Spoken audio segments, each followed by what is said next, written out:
With heat indices rising the past couple of days and the summer season coming up, health experts advise the public to find ways to stay cool and healthy, as extreme heat poses an increased risk of heart-related problems. We are now joined via Zoom by Dr. Christopher Nazal to talk more about this. It's a beautiful day. Doc Chris, welcome to the show. Good morning. Hello, good morning. Thank you for inviting me on this beautiful day. Of course, Doc. And we are feeling the heat all over the country, especially here in Metro Manila, in the cities. And of course, along with the rise of temperature comes health risks, health problems, right? And can you tell us what are the most common cardiovascular problems that arise during extreme heat? All right, we're talking about cardiovascular problems during extreme heat. It's important to know that the heart and the entire cardiovascular system makes several adaptations when we are exposed to heat. Okay, when we are in a hot environment, our heart compensates so that we will be able to regulate our temperature so that our body will not overheat. Now, it does that by several methods. One of the most common things that we'll see would be an increased heart rate, increased sweating, okay, so that your body will be able to compensate for the heat. But the problem is if you have a pre-existing heart condition, if you already have hypertension, if you already have other heart diseases, all of these may be aggravated by the heat and by the mechanisms your heart does in order to compensate for the heat. Now, Doc, one of the most common thing that happens to people when it's really hot is dehydration. So I'm just curious, can dehydration stress the heart? Yes, dehydration can absolutely stress the heart because as part of the compensatory mechanism of the heart, when it comes to the heat, it has to pump blood faster around your body. Okay, it pumps the blood faster in order to facilitate evaporation of heat. Now, if you're already dehydrated, okay, the amount of blood volume is decreased, and the heart would actually need to pump even more in order to circulate the blood around the body, in order to generate enough circulation in order to dissipate the heat. So if you are dehydrated, your heart really needs to work more in order to continue proper regulation of your body's temperature. And that's tantamount to adding more stress to your heart. Is there any group of people, Doc, that are more at risk than most because of whatever conditions, because of a particular age group, especially during extreme heat scenarios? Yes. Of course, the vulnerable ages, the very old and the very young, of course, are always vulnerable for these conditions. Okay, but it is important to know that also people who already have pre-existing heart conditions, like if they have heart failure, they have some blockages in their arteries. Those who have ischemic heart disease or are experiencing arrhythmia, they're at risk. Diabetic people, of course, are at risk, and other not necessarily limited to the heart. People with asthma or COPD are also at higher risk for developing complications if they are exposed to extreme temperatures. Doc, what are the potential symptoms to watch out for, especially for those who already have heart problems? How can they tell, or what are the symptoms that will tell them to go seek their cardiologist? All right. So the most common initial symptom that everybody experiences is, of course, excessive sweating. Okay, so that's the first part, and then the patient will feel increased thirst. The patient may feel some sort of a dizziness or headaches. No? If those things occur, it may be a good time to remove yourself from the hot situation, go into an air-conditioned room, go to a shaded area, fan yourself, drink plenty of water. Okay, but as the symptoms progresses, if there's dizziness, there's confusion, there's difficulty in maintaining consciousness, those are the really, really dangerous signs. So what we really want to avoid is to avoid having those altered mental states. If the patient is already confused, lethargic, getting sleepy, no, those are the really bad signs that something really bad is already ongoing, and those constitute an emergency. But before that happens, the patient usually feels weak, sometimes a little bit of headache, sometimes a spinning sensation. Those are already impending signs of danger, and they should seek attention immediately. Doc, there are a lot of people out there who cannot avoid being under the sun, whether it be they work outside or they commute, and a lot of people are looking for ways to protect themselves against heat-related afflictions, heat stroke, and so on. In a report yesterday, mayroon nga nagsabi, dalawa na yung payong nadala niya, just in case. I don't know what that'll do. But Doc, when you talk to someone about preventing ailments like heat stroke, what are the ways to do so? I know you mentioned a while ago staying hydrated and making sure that they are in shade, but some people are worried na kapag bigla umiba yung temperature from an extreme heat condition, like if they go in a cold plunge all of a sudden, it might be unhealthy. What's the right way to go about it? All right. So the best way, of course, to avoid all of that is to avoid the situation entirely. If you can avoid going out into the heat, if you can avoid being under the sun, okay, that's the best part. Now, if you can't avoid that for prolonged periods, of course, bringing some sort of a shade, like what you said, in dalawang payong, 2 umbrellas, or 1 umbrella would be fine as long as the patient is under the shade. And then try to drink plenty of fluids to avoid dehydration, okay? And it's said that you should always, you should try to choose loose-fitting clothing, something that makes the air circulate around your body. Try to avoid dark-colored clothing also, because dark-colored clothing absorbs more heat than light-colored clothing, okay?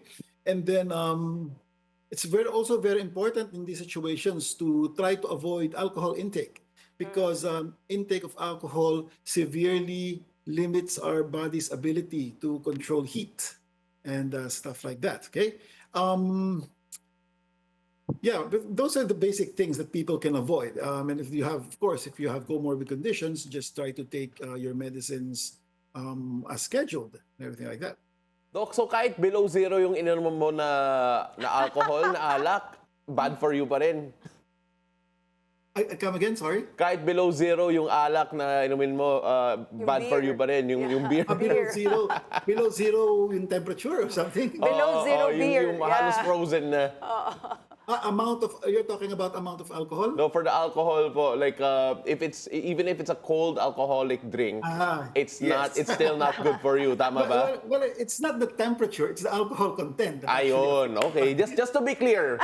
He was trying to make a bad dad joke. No, it's a legit question. It is. It's a legit question because I know some people Like who, the frozen stuff. yeah, they refresh really cold themselves beer. with really, really cold Yeah, they beer. do. They think that that's good. Pero kung alcohol content nga ang pinag-uusapan natin, that might actually not be the right thing It's like to a do. mental Yes, thing. you should never use alcohol to quench your thirst. It doesn't.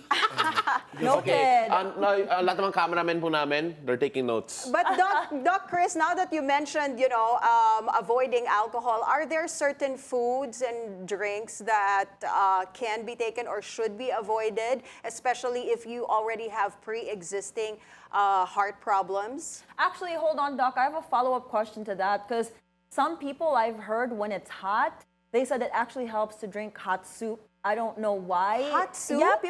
Yeah, people actually said Oh. that like when it's hot to drink hot drinks or hot soup, it helps apparently. Natatawa si Doc. I don't know kung totoo yan. All right, Doc. All right.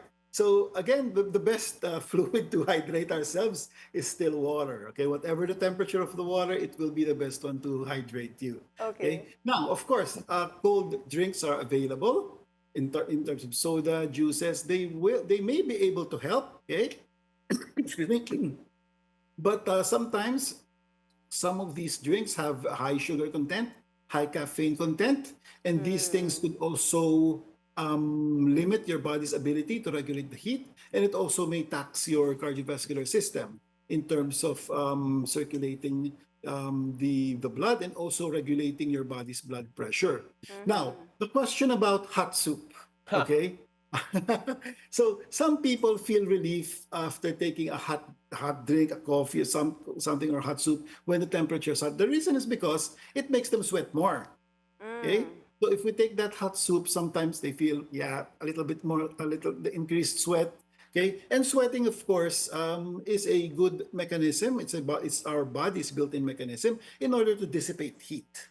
Okay, so that's why we sweat. Your heart works fast. Your veins and arteries dilate to release heat, and then it also comes out in the form of sweating. Yeah, of course, it has its limits. If you sweat too much, No? You lose fluids and more electrolytes, and then you get the symptoms of heat exhaustion and heat stroke. So there's always a limit. Well, Doc, you mentioned a while ago the electrolytes as well. A lot of people tend to take sports drinks instead of just drinking water. Is there a risk when it comes to that? Because some of those sports drinks, as much as they hydrate, they also have a significant sugar content depending on what you have. What's your advice when it comes to hydrating that way? All right. The sports drinks usually have high sugar content, and some of them have high caffeine content.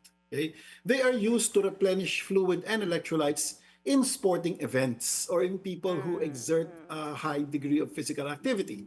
So they are useful in that situation. If you're an athlete, if you engage in sports, during time you are doing the sporting event, it's okay. You can hydrate with those sports drinks. But on a regular day, if you're just sitting down at your table having breakfast or eating, that amount of sugar, electrolytes, caffeine in your body may not be good for you. So it's really situational. It's good for the athletes. It's good for those who do the sports. But if you're sedentary and you're not really doing anything, those high content sports drinks may not be the best choice for you. Now, Doc, I've noticed when it's really hot outside and then it's cold in either the vehicle you're in or in like the stores, I've noticed in myself and my friends as well that we all get really bad headaches. Now, is that worrisome, or what challenges does that pose, or what should we do when that happens? All right, headache is a very common symptom in response to heat and also in response to cold. The common explanation, although it's not really known what the exact explanation for that, but the common explanation may be because the arteries and in circulating around your head tends to dilate and constrict depending on the temperature. Now, that is a symptom in itself that something is wrong. All right. Now, as to whether it's dangerous, it's really a matter of how it resolves or how the patient handles it. Okay. If the headache leads to if the headache intensifies, that the patient can no longer concentrate, can no longer stand up, or might lead to dizziness or falling over, then it's really a danger sign. But if it's just a mild headache, the patient can just sit down, take some fluids, no? That patient may want to take some paracetamol, something like that, in order to relieve the headache and just fan himself, cool himself off. So it's a warning sign in whatever situation. A headache incurred during change of temperature is always a warning sign. So we have to institute the proper management, proper treatment as early as possible in order to prevent it from progressing into something worse. Doc Chris, if our viewers have more questions they would like to ask you, or maybe for consultation, how can they get in touch with you? All right. I'm holding clinic at the Medical City. It's in Ortigas, Pasig. Okay. I hold clinic there most of the week and until Saturday, actually.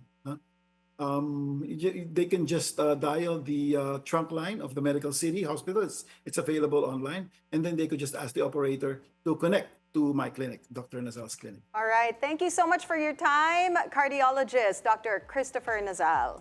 Right. Thank you for having me. Thank you.